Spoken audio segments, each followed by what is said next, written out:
We have an interesting trio of concerts coming up November 5, 6, and 7. Some very unusual coupling of works. A work that everybody knows and loves, Beethoven Pastoral Symphony, and a brand new world premiere by Lowell Lieberman, actually written for the Virginia Symphony. And in the middle, a 19-year-old virtuoso cellist will play Haydn. So it's a great collection of pieces, and as the guest on our video today, we have a person that everyone knows from the Virginia Symphony, both by sight and sound. Sherie Aguirre is our principal oboist, and I'm delighted she's here. And we'll talk a little bit about the program and then about Sherie. So let me ask Sherie first, because you've tackled in your years with the Virginia Symphony and other orchestras a wide variety of pieces, from Baroque through contemporary. What are the skills you need to be able to go from Lowell Lieberman to Beethoven? That's a good question. One of the first things that most of us do is find a recording of the piece. And of course, if it's a world premiere, there are no recordings. So then we really have to knuckle down and find the places that we think will cause us difficulty technically. So it's a funny thing. We've always relied on the principal bassoon player to get us a recording. Since there isn't one, we will just have to wing it. And I know. But, and so none of us really know what the piece sounds like physically until we hear it. And so I guess the practicing, then you realize that, okay, that's not as difficult as I thought it was going to be. But this section now has become a nightmare, and I never anticipated that it was going to be so hard. Hopefully they've marked the parts well and said solo, and they mean it. Right. Many times in the older editions, it's not marked solo, and we all know where the solos are in the Beethoven Symphony, for instance. Or something that really does come out of the texture. Yeah. But if it's a new piece, more than likely they've marked it, and you can really believe it. So then you really concentrate on the solo parts as a solo. Right, of course. Do you find it's interesting to do new music, or would you rather? It's totally. Kind of fun to mix it in. I mean, I thought last weekend it was new to us. It wasn't all new music, but for instance, last weekend's concert had so many pieces that I'd never played before, and I love it because I have played a lot of music. So when you come up with these wonderful programs that include things that we don't know. Yeah, and sometimes they're from the 19th century or 20th century, not always contemporary music. Right. Well, on the other hand, though, let's say we tackle a piece like Beethoven 6 that everyone's played. I mean, I can't even imagine the number of times you've played that. And everyone knows how it goes, and everyone has their favorite recording.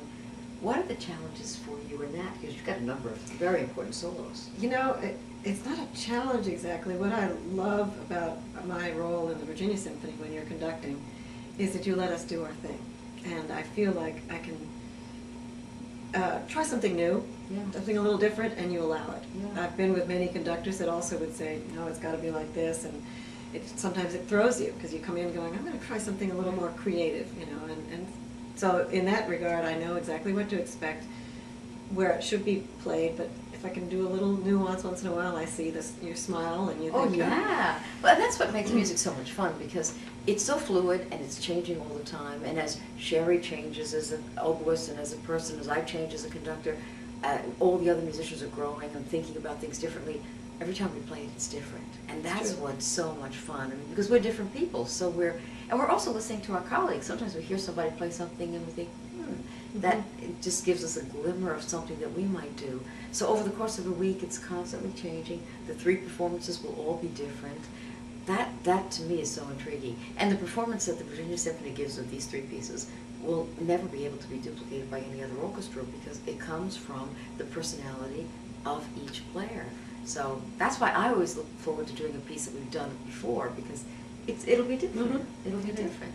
But it'll have the Sherie stamp on it. When Sherie plays her solos, and of course, you know, the principal oboist is one of the real hot seats of the orchestra, because all of those beautiful solos for the woodwinds, all of the most expressive solos go to the oboe. The color. The color. Because you think it's because it's like a voice? I mean, it's a wordless voice, you know, a voice without words. And so the solos that need to be completely from the heart and filled with longing or pain or desire, they go to the oboe. So very often everything stops and we listen to the oboe solo. So that's a big responsibility. My husband was just listening to Don Juan this morning. He said he's got the oboe solo stuck in his brain. So he played it on YouTube for me over and over, and he got somebody at the principal in Berlin to analyze it, another girl in Australia. He said he couldn't get it out of his head. He kept singing it to me. I've heard it before. Right. But you know, I mean, Strauss knew what he was doing when he writes a solo like that for an oboist. Right. He knows when that oboe plays that solo, no one is going to think about anything else. It's all about what the oboe sounds like. So it's a big responsibility sitting in that chair. What about this? You know, people are always curious. Why does the oboe get the A? I'm sure that a lot of people watching us might like to ask you. Oh, that's a good question. Why does Vaughn come out and invite you to give the A?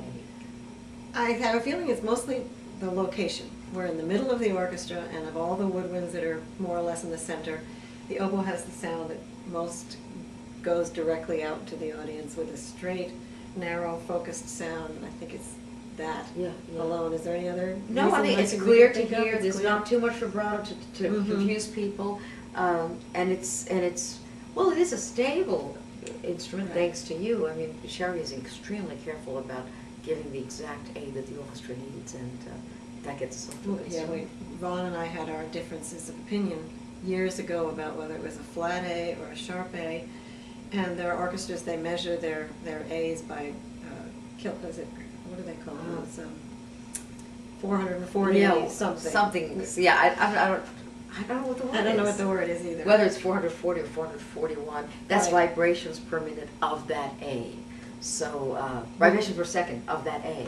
So, and a lot of orchestras are at 440. A lot of European orchestras are at 445. Right, I know. There are some American orchestras that are heading towards 442, when we compromised at 441.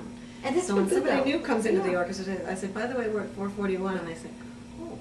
And they can tell. It's just slightly higher, and they feel like they have to change their setup, their leads, their instrument. It's very subtle. That's how important it is to be in tune, I mean, exactly in tune.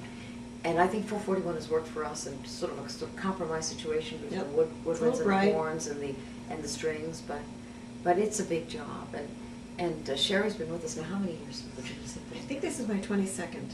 You're working on your 20th, right? 20th. So, in fact, I didn't meet Sherie when I first came in because you were about to have Daniel. Oh, baby. Yes. So now your baby's in college. Yeah, he's still my baby.